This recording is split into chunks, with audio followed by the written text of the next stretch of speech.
சிற்றம்பலம் பொன்னம் பாலிக்கும் மேனி புவிசை எண்ணம் பாலிக்கும் ஆறு கண்டு இம்முறை எண்ணம் பாலிக்குமோ இப்பிரதியே செல்வர் வாழ் தில்லை சிற்றம்பலம் என்று சொல்லப்படக்கூடிய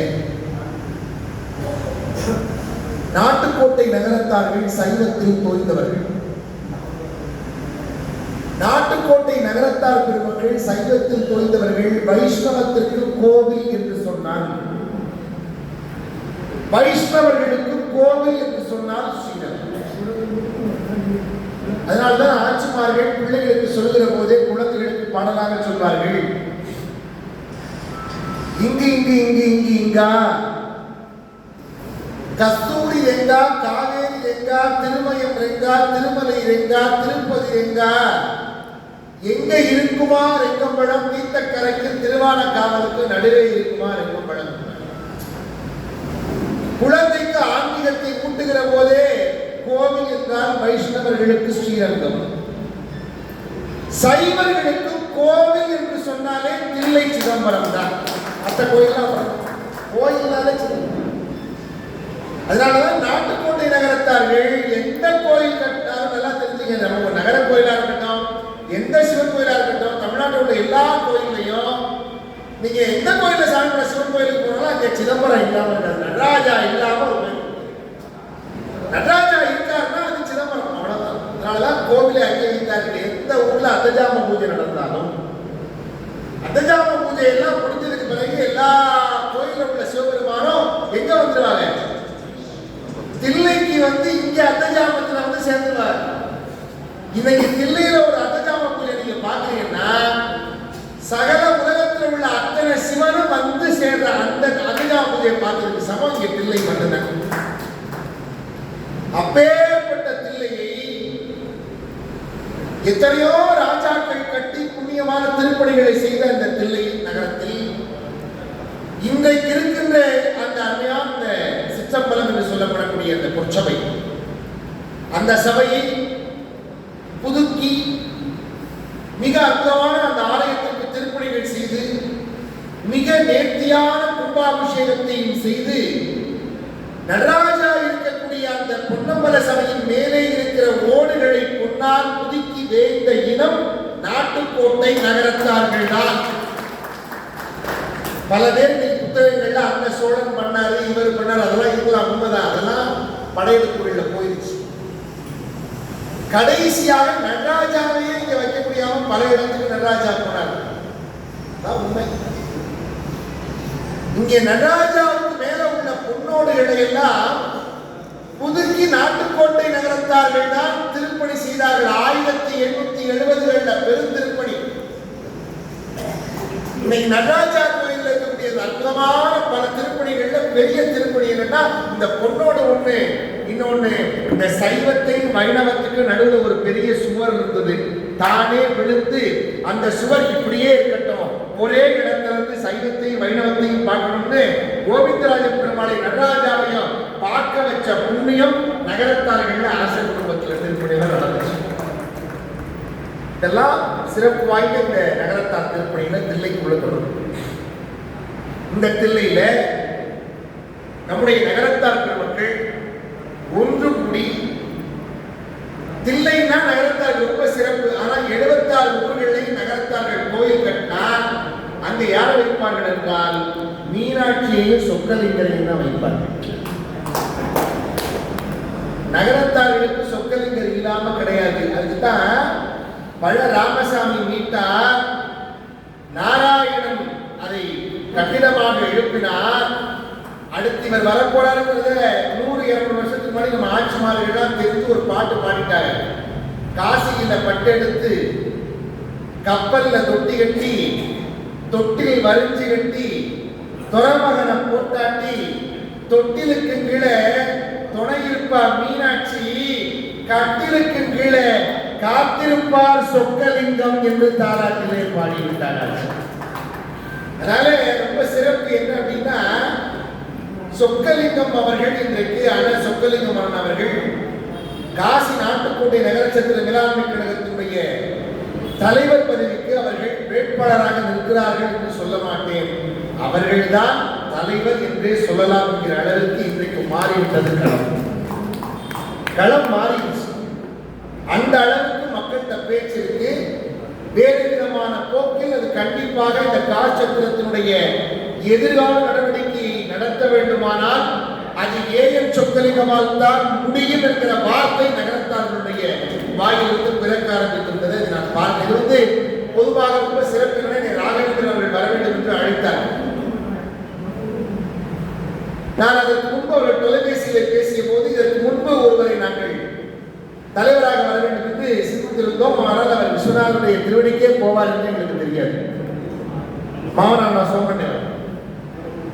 அதன் பிறகு மாறாது வந்த மாமி போல் யாரை அங்கே சிறந்த நிர்வாகியாக நாம் தேர்வு செய்வதற்கிற சிந்தனையில் இருந்த போது ராகவேந்திரன் அவர்கள் தொலைபேசிகளில் பேசி என்னுடைய அருமை பங்காளி LIC வெங்கடாஜலம் அவர்களிடத்திலே கொடுத்தார்.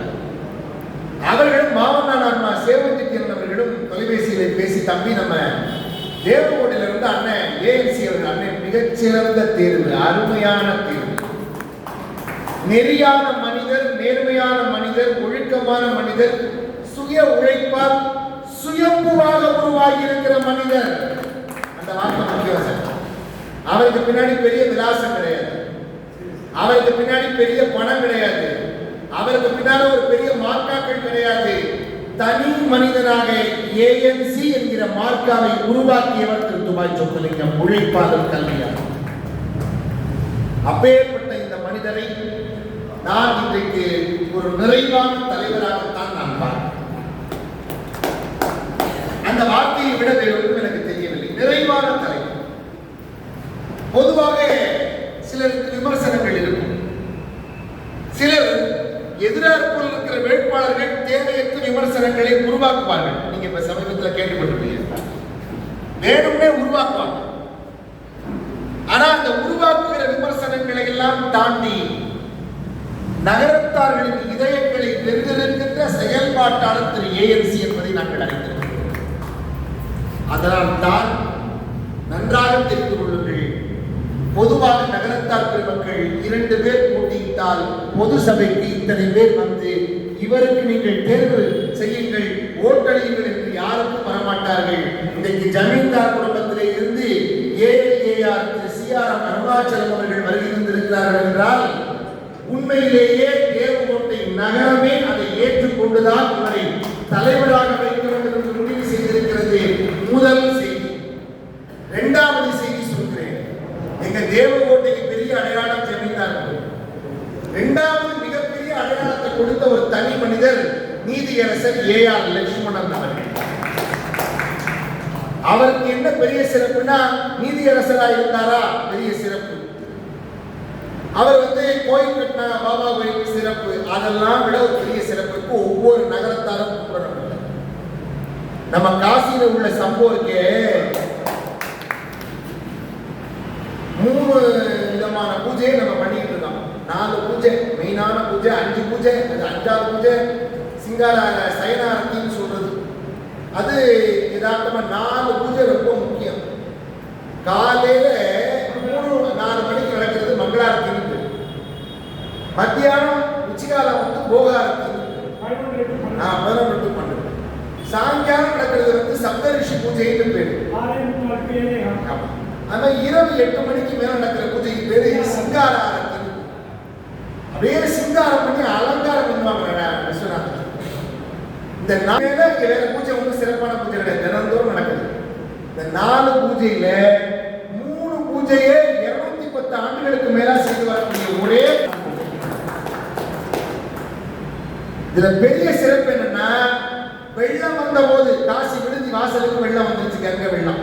விடுதி வாசல்ல கால் வைக்க முடியாது, அவ்வளவு வெள்ளம் வந்துச்சு. அப்ப போட்டுக்குள்ள சாமான வச்சு கொண்டு போய் விஸ்வநாதருக்கு பூஜை பண்ண இனம் நகரத்தார்கள். போட்ல வச்சு கொண்டு போனா ஐயா. ரெண்டாவது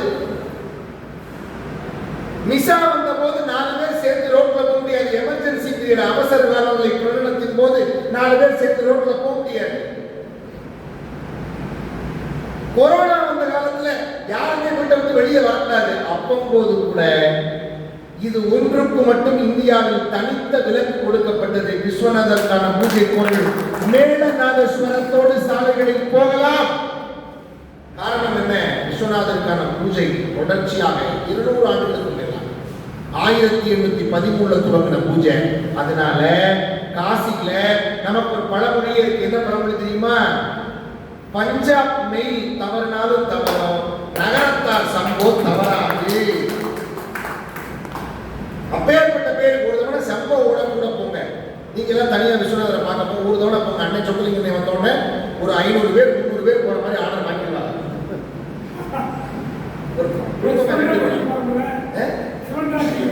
போறோம்ல, அது மாதிரி ஒவ்வொரு நாளும் நம்ம ஆளுங்க ஒரு 100 பேர் போற மாதிரி ஒரு ஆர்டர் அண்ணன் வாங்கிடுவாங்க. முடியும் அவங்க அவங்க பேசினா நடக்கும் சார்.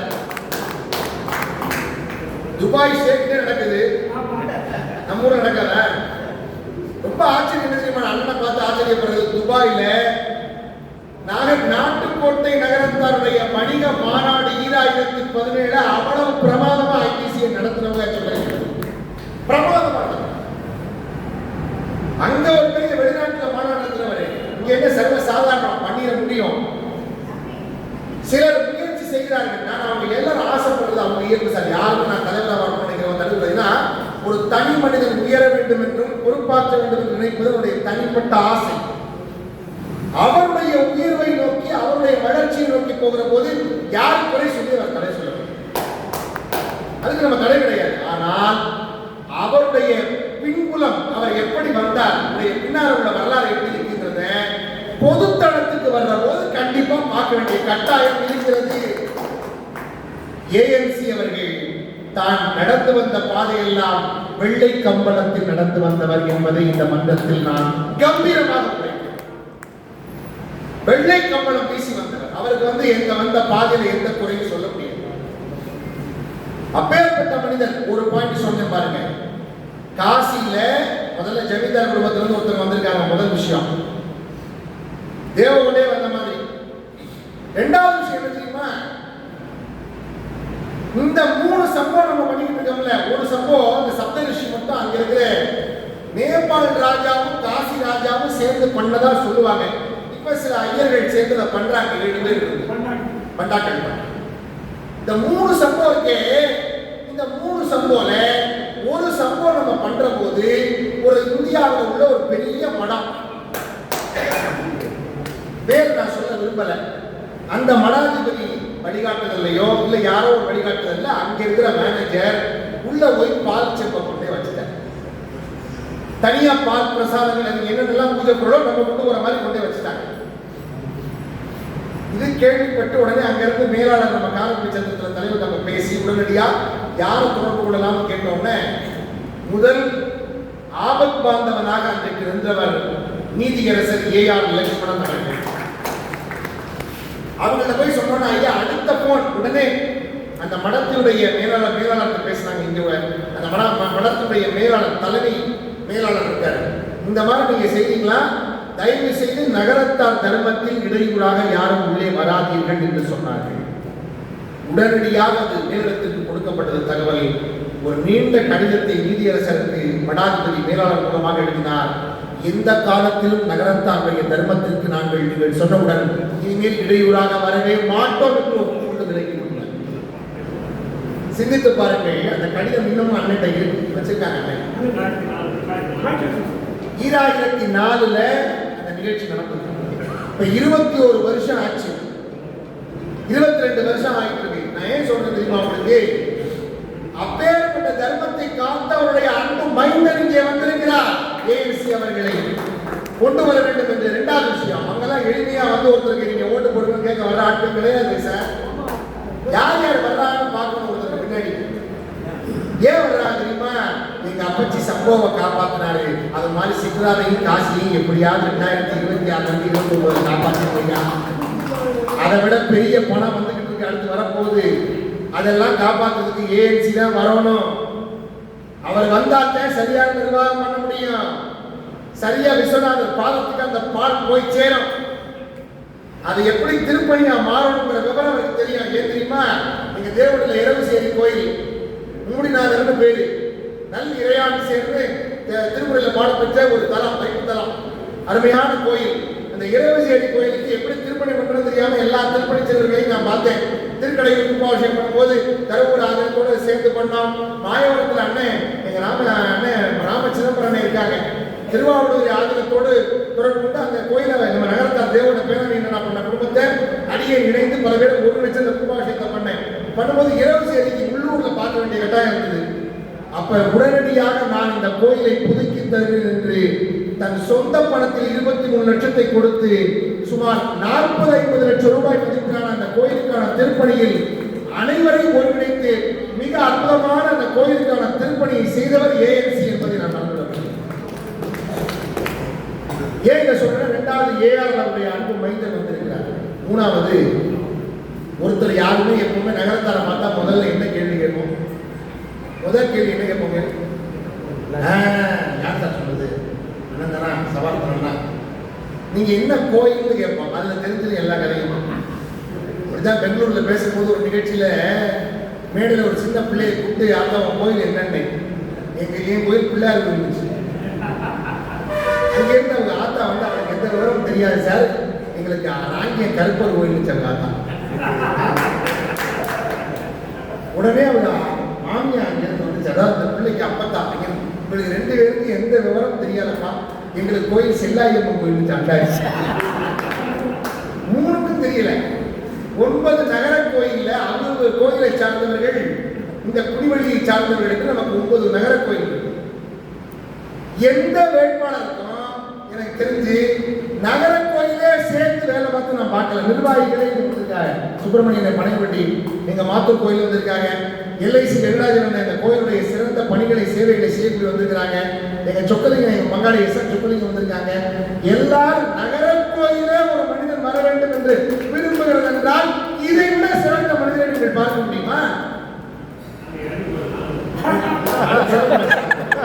சொல்ல போறேன். அந்த கோயில் அவருடைய கோயிலை சார்ந்தவர்கள் மட்டுமல்ல, அனைத்து கோயில் 9 கோயில் நகரத்தார வேலைப்படி கோயிலுக்கு ஆனால் தெரியல. வந்தா 9 கோயில் வந்த மாதிரி அர்த்தம் தான்.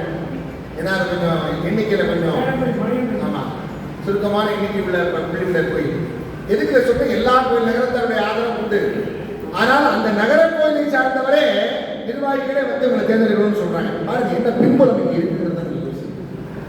அதனால இப்ப தேவை என்ன அப்படின்னா, ஒரு அற்புதமான மனிதர், திறம்பட சேவைகளை செய்யக்கூடியவர், அருமையாக இந்த பணிகளை செய்யக்கூடியவர். எனக்கு ரொம்ப ஆச்சரியமான ஒரு உரை என்ன அப்படின்னா, வெகு நாட்கள் கழித்து நான் அண்ணன் திரு ராமசிதம்பரனுடைய உரையை கேட்டேன். காரணம் அவருடைய 60 ஆண்டு விழாவிலே அடியேன் பேசியிருக்கிறேன். அண்ணனுக்கு இப்ப 80 வரப்போகுதுன்னு நினைக்கிறேன் இல்லையா? கண்டிப்பாக விரைவில் 80 ஆண்டு விழா சதாபிஷேக விழாவிற்கும் அடியேன் வந்து உங்களிடத்திலே ஆசி பெற வருவேன். காரணம் நீங்கள் ஆரோக்கியமாக இருக்கிற சிறந்த சிந்தனையாளர், சமூக நலம் குறித்து சிந்திக்கின்ற அற்புதமான மனிதர். ஒரே ஒரு வார்த்தையில் அவர் கண்ணதாசனுக்கு பங்காளி என்று காட்டிவிட்டார். எதை நாம் இழக்க கூடாதோ, இழப்பதை பற்றி சிந்திக்கவே கூடாதோ, இழந்து விடவே கூடாதோ, அதுதான் காசி சத்திரம் என்கிற வார்த்தையை கேட்டபோது எனக்கு கண்ணதாசனுடைய அர்த்தமுள்ள இந்து மதத்தை கேட்டது போலவே அந்த வார்த்தை தொனி, ஒலித்த விதம், சொன்ன வார்த்தை, மொழி நடை என்ன அழகா சொன்னாங்க. அப்பேற்பட்ட காட்சத்தை நம்ம காப்பாற்றணும்னா இப்படிப்பட்ட மனிதர் அங்கே உள்ள போகணும். ஏன்னா இன்னைக்கு சாதாரண பழைய காசுகளை இப்ப நம்ம சத்துறோம். எவ்வளவு அருமையான ஒரு கட்டமைப்பு உருவாக்கி இருக்கிறார்கள். மிகச்சிறந்த கட்டுமானத்தோடு ஒரு மிகச்சிறந்த புதிய சிக்ரா நகர விடுதி உருவாகி இருக்கிறது என்றால், காசியில உள்ள மக்களே நம்ம போனோன்னு கேட்பாங்க, ஐயா நயா சத்திரம், கேட்க கேள்வி, நயா சத்திரம்